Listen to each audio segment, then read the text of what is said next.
The woman cutting hair at the barbershop had strange marks on her body, rope marks around her wrists, shoulder muscles that were unusually developed. Customers wondered but never dared to ask. The truth behind these marks would shock everyone. Welcome to One Human, One Story. Before we continue with this powerful story of hidden service and unexpected recognition, have you ever encountered someone whose physical presence hinted at an extraordinary past you could never imagine? Let us know in the comments. And if you believe stories like this need to be heard, hit that subscribe button and help us honor those who served in silence. In San Diego's East Village neighborhood, on a small side street, Precision Cuts Barbershop was an integral part of the local residents' lives.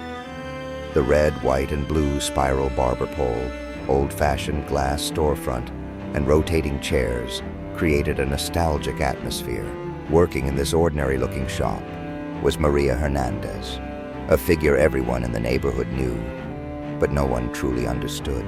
Maria was 35 years old, 5'6" tall, with dark skin and black hair.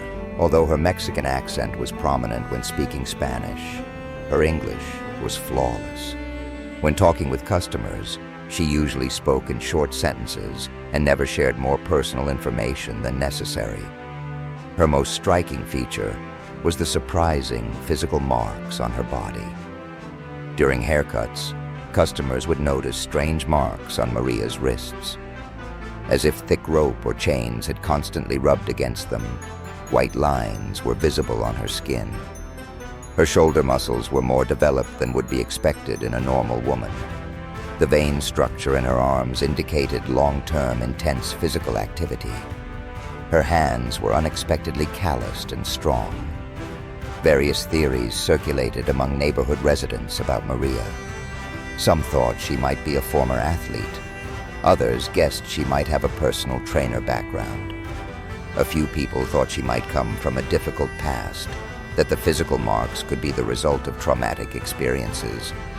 No one could know the truth because Maria never talked about her past. Carlos Mendoza, the owner of Precision Cuts Barbershop, had hired Maria 3 years ago. During the job interview, Maria's haircutting technique was perfect, but her references were vague. "I have military barbering experience," she had said simply. Carlos found this explanation sufficient and was impressed by Maria's practical skills. Maria's relationship with customers was professional but distant. She spoke especially little with male customers, doing her work quietly. Female customers sometimes tried to chat, but Maria would politely change the subject. To questions about children, she would give short answers. "I don't have children." To questions about family, she would simply say, "It's complicated." Her most noticeable behavior was her daily routine at the barbershop. She would arrive exactly at 7 o'clock a.m. every morning and systematically check the shop. She would examine all doors, windows, and the security system one by one. When organizing her work area, she acted with military precision, everything placed with millimetric accuracy. Although these behaviors caught customers' attention, no one dared to ask questions. Maria's physical condition was also surprising. During an 8-hour workday, she never appeared tired. She would carry heavy equipment alone and quickly handle the barbershop's cleaning tasks. Once, when there was a power outage in the shop, Maria continued cutting hair with a flashlight, her hands never trembling. This incident was talked about among customers for a long time. Barbershop customer Miguel Santos was a retired police officer. Miguel, who carefully observed Maria's physical characteristics, began to have suspicions about her. "This woman is not ordinary," Miguel thought. "This physical build, this discipline, this composure is not normal." Maria's eating habits were also interesting. Lunch was usually protein-heavy and low-carb. Water consumption was at least 3 liters per day. She never drank alcohol and limited caffeine intake. She never approached substances like cigarettes or drugs. This lifestyle indicated a very disciplined background. One day, a young Marine came to the barber shop. Marcus Williams was a 22-year-old soldier about to go on deployment. He told Maria he wanted his hair cut short. As Maria cut Marcus's hair, she carefully observed the young man's military posture and speaking style. Marcus was impressed by Maria's precision. "Have you done military haircuts before?" he asked. Maria paused, then answered, "I have some experience." Marcus continued, "What branch were you in?" Maria's hand stopped for a moment. Then she said, "It's complicated," again. Marcus noticed the marks on Maria's wrists. "Are those rope marks?" he asked curiously. Maria met Marcus's eyes in the mirror.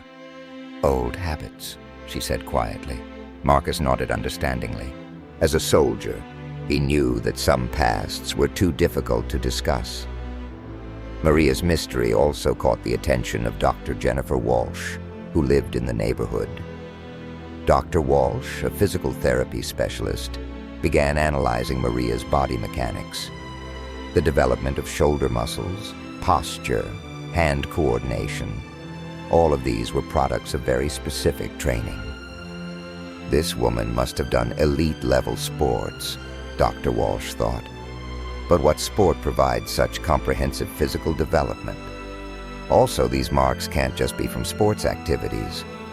Maria's social life was almost non-existent. She was rarely seen outside work hours. No one knew what she did on weekends. It was known that she lived alone in an apartment, but no one visited her. Even her neighbors rarely saw her.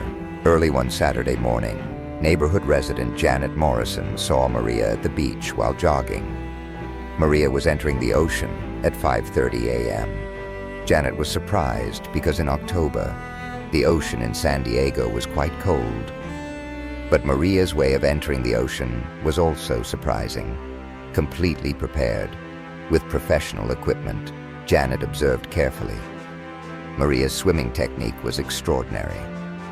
She could stay underwater for very long periods and didn't look tired when she came out. After staying in the ocean for about 2 hours, she came ashore. This routine seemed to be repeated every weekend. Other staff at the barbershop, Antonio and Lisa, had tried to learn more about Maria. Antonio noticed that Maria only accepted cash. She didn't use credit cards or checks. This was also quite strange. Lisa observed Maria's phone habits. Her phone was always on silent. She never had long conversations with anyone. She usually ended calls with one-word responses. Yes, no, understood. This behavior resembled military discipline. One day, an elderly man came to the barbershop. Frank Rodriguez was a Vietnam War veteran. While getting his hair cut, he tried to chat with Maria. "Young lady, are you from a military family?" he asked. To this attention-grabbing question, Maria replied, "Why do you think so?" Frank said, "Your posture, your movement style, your discipline, these are signs of military training. I served in the military for 30 years. I recognize these characteristics." Maria continued cutting hair quietly. "Thank you," she said only. Frank continued, "Were you in the Navy?" This physical build suggests aptitude for water sports. Maria's hand made a shaky movement, but she immediately composed herself. "My past is complicated," she gave her usual answer. After this conversation, Maria became even more withdrawn. She began having minimal conversation with customers. But Frank's questions kept turning in her mind. Maybe it was time for the truth she was hiding to come out. One evening, after the barbershop was closed, Maria was cleaning alone in the shop. A noise came from outside. 3 people were trying to break the shop's window. The robbers thought there was money in the barbershop's register. Maria assessed the situation. Calling the police would take 5 to 10 minutes. During this time, the attackers could enter and cause damage. Maria had to protect her own safety. The techniques she had trained in for many years automatically kicked in. When the attackers entered, they found Maria alone. "Is there money here?" they shouted. Maria said in a calm voice, "There's very little money in the register. You can take it."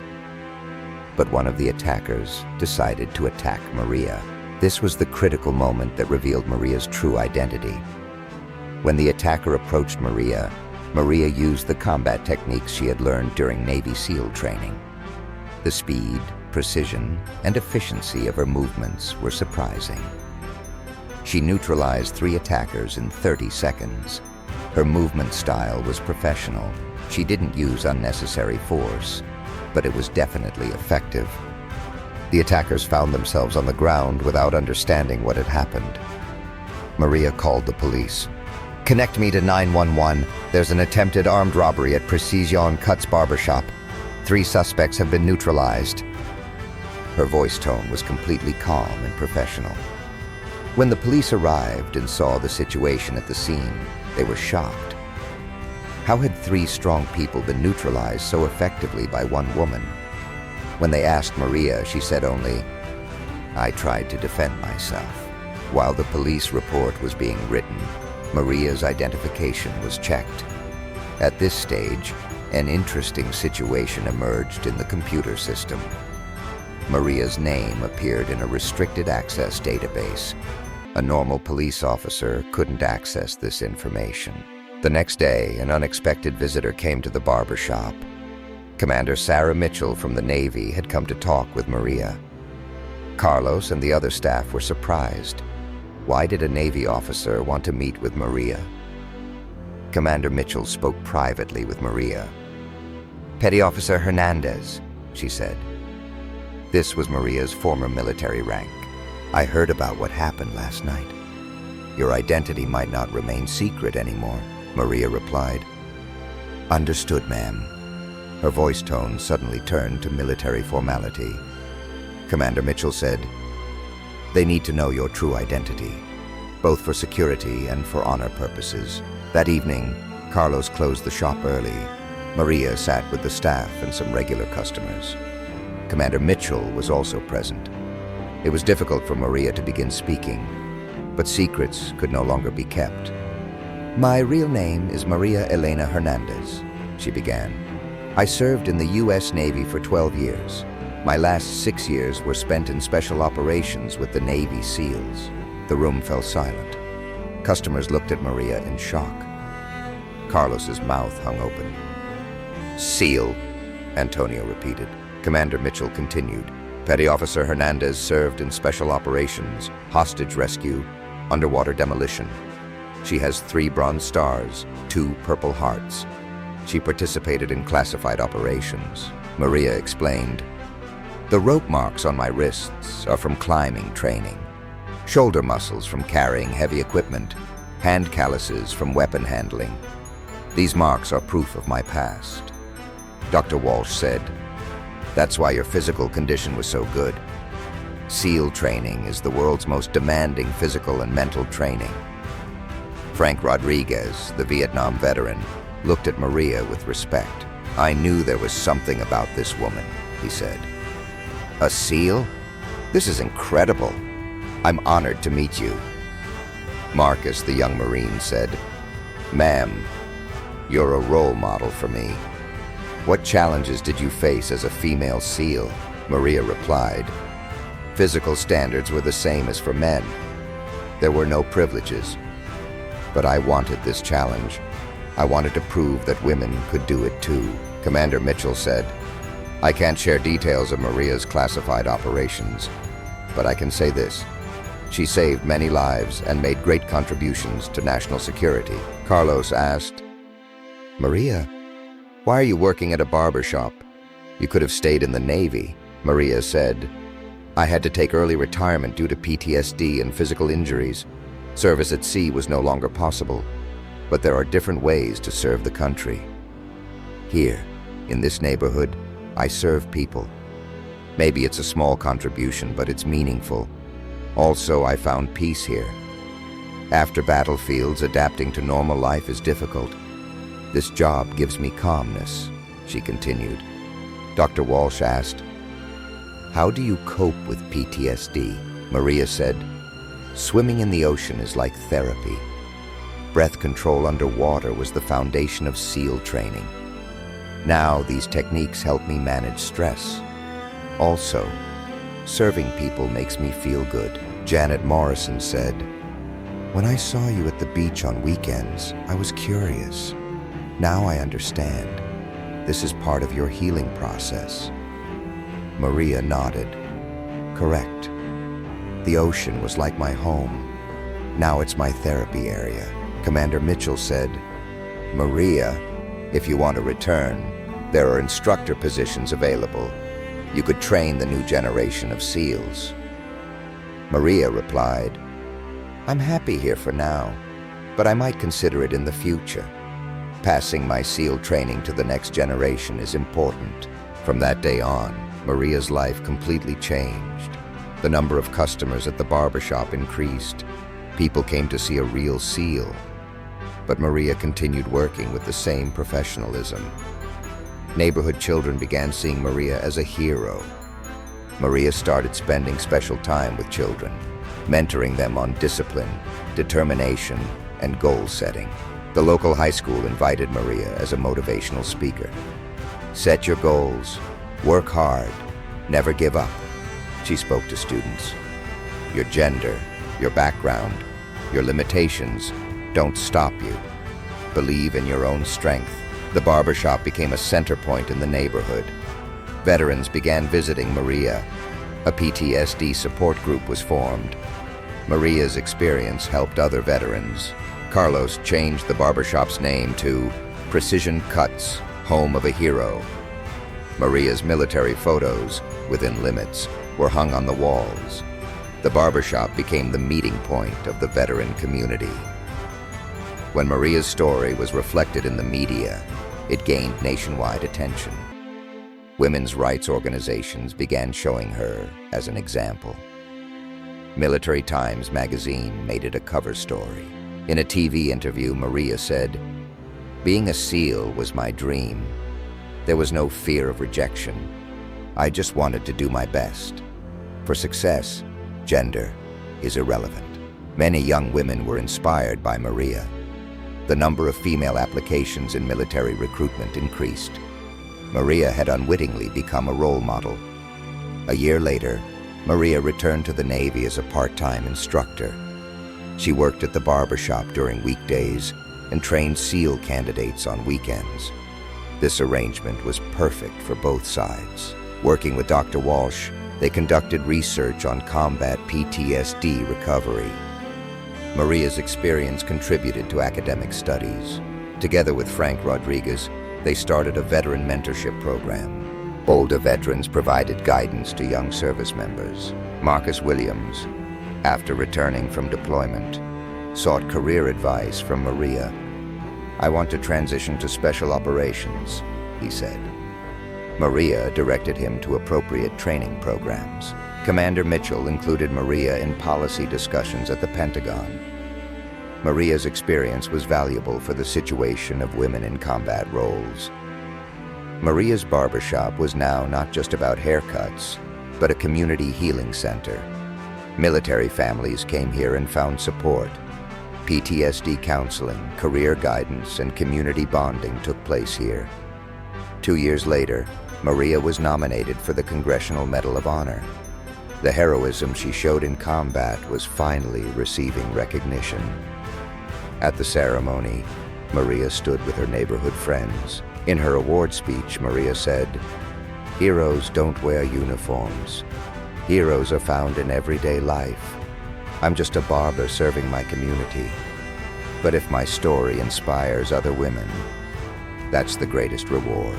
A bronze plaque was placed in front of Precision Cuts, home of Petty Officer Maria Elena Hernandez, Navy SEAL, Congressional Medal of Honor recipient, community hero. Maria's story became a documentary film. Hidden Service Maria's Story won awards at many film festivals. Proceeds were donated to veteran support organizations. 5 years later, Maria continued working at the barbershop. But she was no longer hidden. Her identity was proudly open. The rope marks on her wrists were no longer a source of shame, but symbols of pride. When new customers came, they would ask, "Why these marks?" Maria would smile and answer, Service memoirs. Every mark is a story. Every story is a lesson. Maria's transformation was from sadness to pride, from hidden identity to public recognition, from isolation to community leadership. Most importantly, Maria's story gave hope to other women service members. If Maria can do it, I can do it too, they thought. Customers at the barbershop now looked at the marks on Maria's wrists with respect. These marks were symbols of strength, not weakness. Earned in combat, honored in community.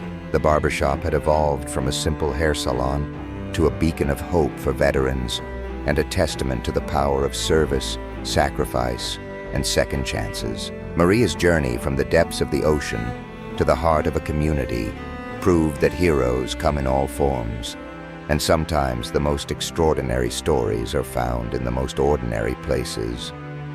Maria's legacy extended far beyond the walls of precision cuts. She had shown that service doesn't end with discharge, that healing happens in community, and that every person has the power to inspire others simply by being authentic about their journey. The rope marks that once symbolized her hidden struggles had become visible reminders of invisible strength, and the woman who had once operated in the shadows now stood proudly in the light, cutting hair and changing lives, one conversation at a time. Her story became a living testament to the fact that the most powerful transformations often happen not in the grand gestures of public recognition, but in the quiet moments of daily service, where healing happens and hope is restored, one person at a time. Sometimes the greatest heroes serve in the most ordinary places. Maria's story reminds us that true strength lies not in hiding, but in serving the community. It's our responsibility to recognize and honor the heroes who serve quietly around us. Do you know someone who appears ordinary but has an extraordinary past? Let's not forget their stories and appreciate their service.